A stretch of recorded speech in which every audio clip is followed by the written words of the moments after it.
विघ्नेश्वराय वरदाय यसुरप्रियाय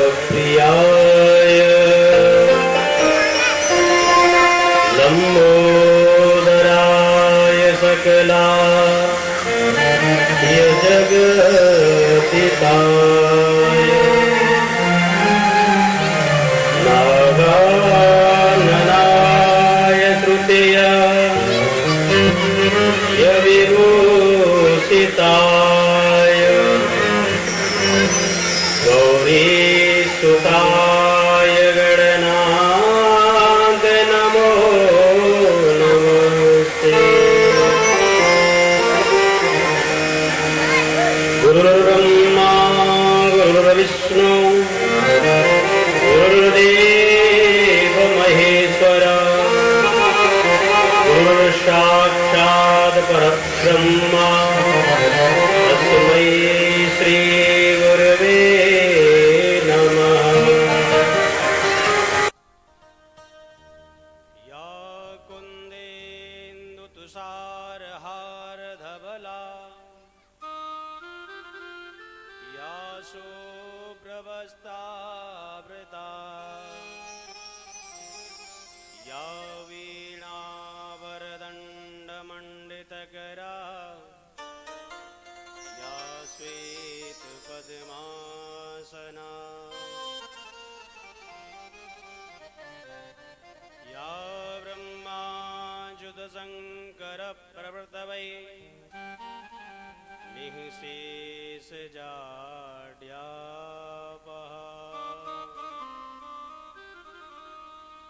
शुक्लां ब्रह्मविचारसार परमा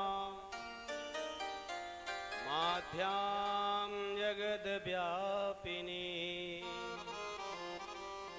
बीड़ा पुस्तकधारिणी मवयदां जाड्यान्धकारापहा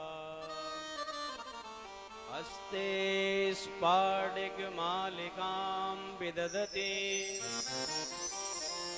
पद्मासने संसिता वन्दे तां परमेश्वरीं भगवतीं बुद्धिप्रदां शारदां। जयन्ती मंगलाकाले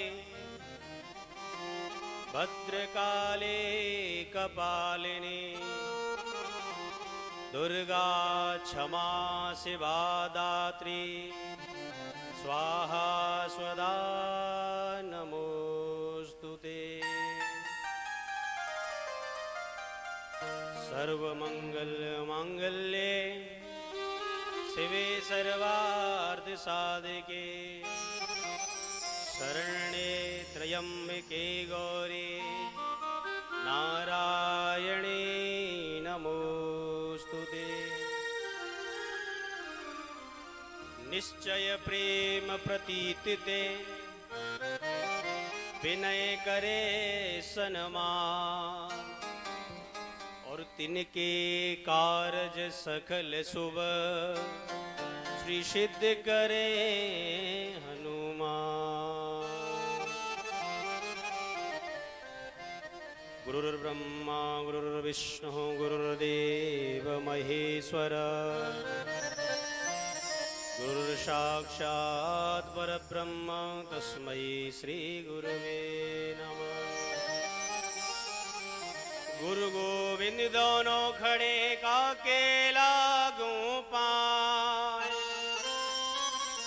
बलिहारे गुरु आपने सो गोविंद दियो मिला।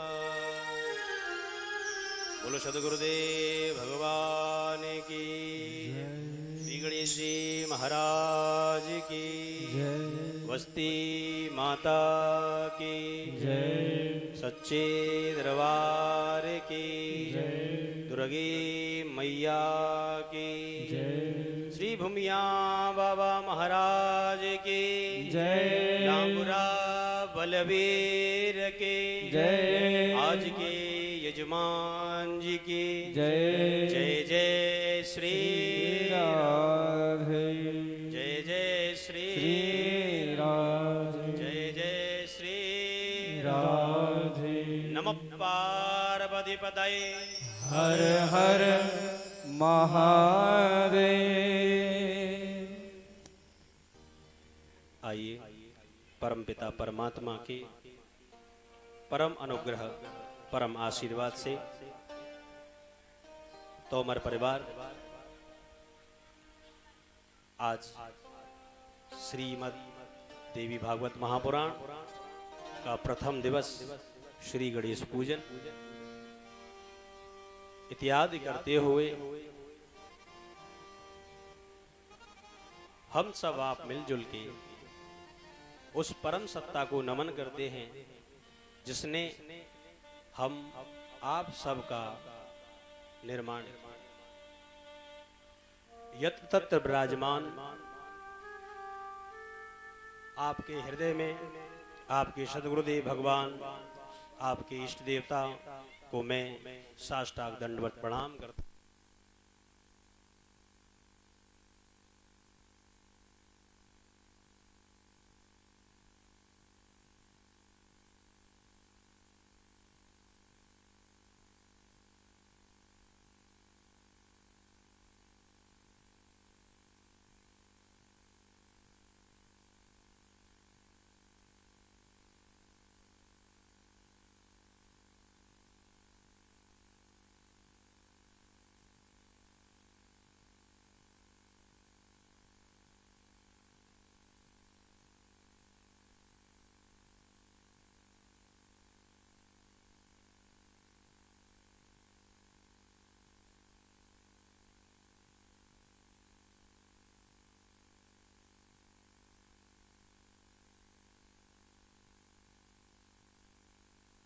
हम और आप संकीर्तन के द्वारा प्रवेश करते हैं।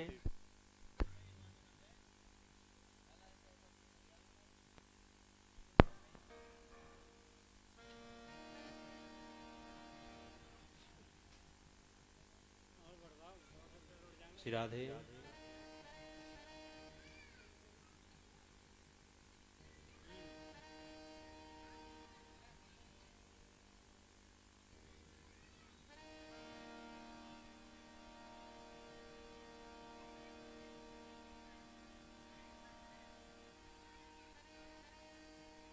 प्रेम से बोलना पड़ेगा जय माता दी।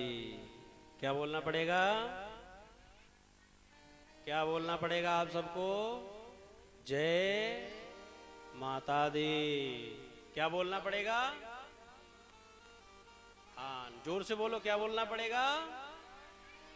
हाँ अब आप बैठ जाओ, कृपा करो थोड़ी सी है, ये रस्सन पे झूला मत बनाओ। ये किस किस के बालक है, ये अपने बच्चों को क्यों नहीं ये सभ्यता सिखाते? थोड़ी बहुत आराम से बैठो, कथा सुनो। हाँ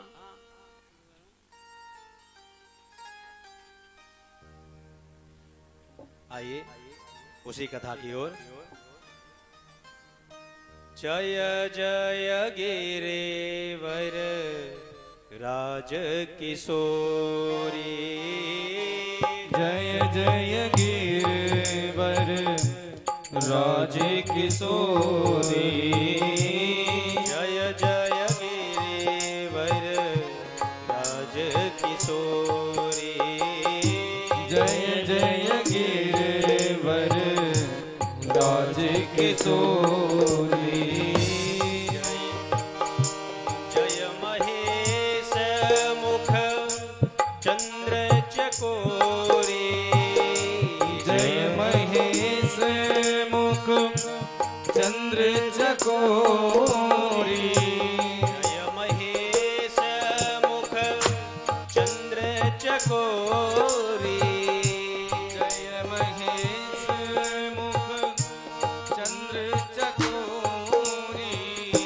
जय जय गिरिवर राज किशोरी।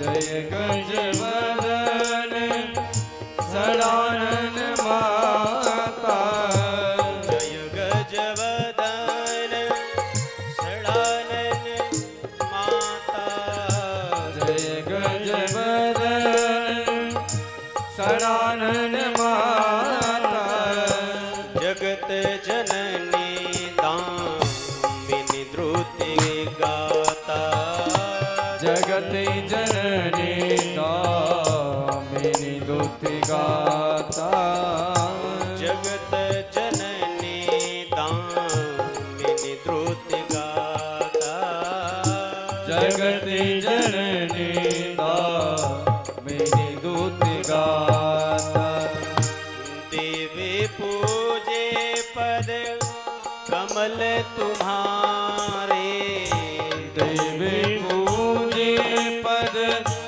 कमल तुम्हारे देवी पूजे पद कमल तुम्हारे देवी पूजे पद कमल तुम्हारे सुर नर मुनि सब होए सुखारे सुर नर मुनि सब होए सुखारे जय मां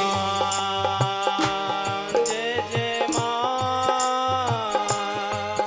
जय मां जय जय मां ओ मां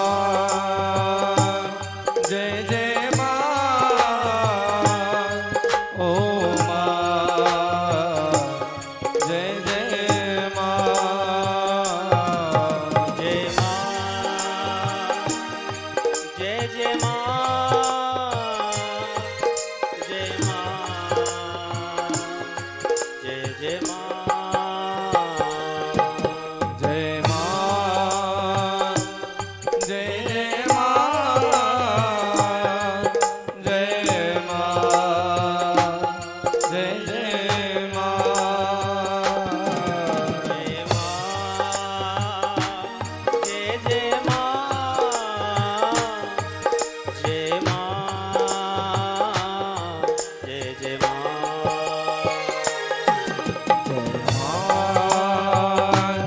जय जय मां जय मां जय मां बोलो सच्चे दरबार की जय दुर्गे मैया की जय चामुंडा मैया की जय जय जय श्री राधे प्रेम से बोलना पड़ेगा। क्या बोलना पड़ेगा? जय जय माता माता दी। दी। क्या बोलना पड़ेगा? जय माता की हाँ, प्रेम से बोलो एक बार और, जय माता दी। आइए कथा की ओर। प्रातः से हम सब आप और कई महीने से, कई हफ्ते से इस लम्हों का, इस घड़ियों का, इस अवसर का इंतजार कर रहे थे। आज वह घड़ी हम और आप सब ने मिलके ठाकुर जी का आशीर्वाद ग्रहण करते हुए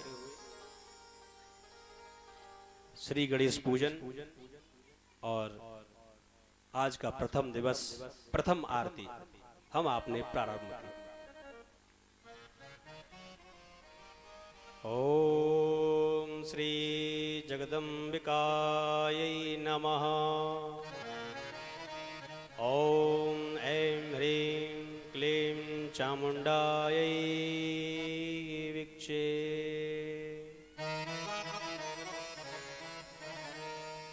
कहते हैं परमपिता परमात्मा की कृपा उन्हीं पर होती है जो उनके अंदर सद्भावना, सद्गुण होते हैं और उनमें स्वयं हम और आप सिंचन करते हैं। सिंचन करने का मतलब जैसे पेड़ पौधा हम लगाते हैं, सिंचन उसमें जल डालते हैं, जब वह अपनी शक्ति को लेके बड़ा होता है, वैसे ही हमारे अंदर जब ठाकुर जी के प्रति यह भावनाएं अंकुरित होती हैं तो ठाकुर जी उस अंकुरित भावनाओं में प्रेम का, श्रद्धा का और भावना का जल प्रदान करवाते हैं, ताकि हम और आप उस अंकुर का एक बड़ा स्वरूप लेके धर्म अनुष्ठान कार्य में सफल करने में सहयोग प्रदान होता हुआ ठाकुर जी का अग्रसर होते हैं। और देवी भागवत महापुराण जो है यह अपने आप में बहुत बड़ा महत्वदायक पुराण है। संसार में 3 महापुराण बने, बाकी सब पुराण रहे।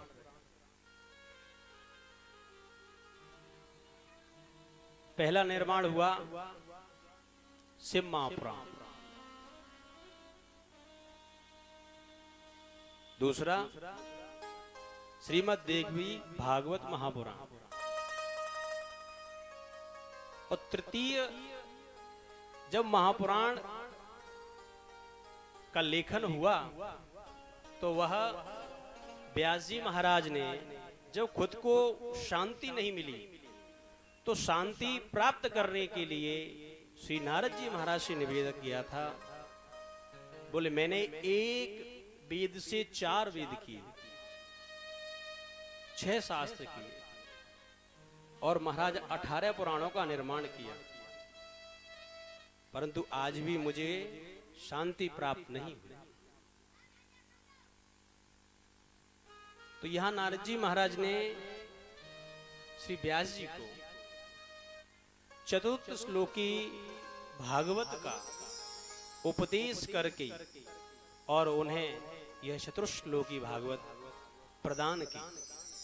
बोले जब संसार में किसी का सार ग्रहण करना है, सभी पुराणों का, वेदों का, उपनिषदों का, ऋचाओं का, संहिताओं का, शास्त्रों का, तो वह सारा सार सम्मिलित करके श्रीमद् भागवत महापुराण तृतीय पुराण का उपदेश किया। क्यों? क्योंकि उसके निर्माण होने के बाद श्री व्यास जी ने परम शांति को प्राप्त किया था। जब परम शांति को प्राप्त किया, बड़ा उन्हें शांत, संसार में यह संसार जो है वह कलह का संसार है, जहां देखो वहीं कलह, शांति बहुत कम होती है। तो उन्हें जब शांति प्राप्त हुई तो उन्होंने वह श्रीमद् भागवत महापुराण सुखदेव जी महाराज को प्रदान करके परीक्षित महाराज को एक प्रारूप थोड़ा सा बनाते हुए उनका वाहक बना के हम संसारी लोगों को प्रदान किया। बोलो व्यास जी महाराज की, श्री सुखदेव जी महाराज की। इनके पुत्र राजा परीक्षित जो थे, इनके पुत्र थे राजा जन्मेजय, और जो तोमर परिवार जितने भी क्षत्रिय हैं वो राजा जन्मेजय के पुत्र के वंशज हैं। तो प्रथम देवी भागवत व्यास जी महाराज से राजा जन्मेजय ने श्रवण किया, और आज हमारे गांव में भी प्रथम देवी भागवत उन्हीं के वंशज तोमर परिवार में देवी भागवत श्रवण करने का आज श्री गणेश प्रारंभ हो चुका है। इसलिए प्रेम से बोलना पड़ेगा जय माता दी। क्या बोलना पड़ेगा? हाँ, क्यों? सुस्ती सबको आती है, हमको, आप सबको। जब हम पुण्य कार्य करते हैं, सभी इस गाथा को, कथा को श्रवण करते हैं, तो हमारे ही पाप हमें और आप सबको निद्रा की ओर खींच के ले जाते हैं। तो इसलिए इस निद्रा से भागने के लिए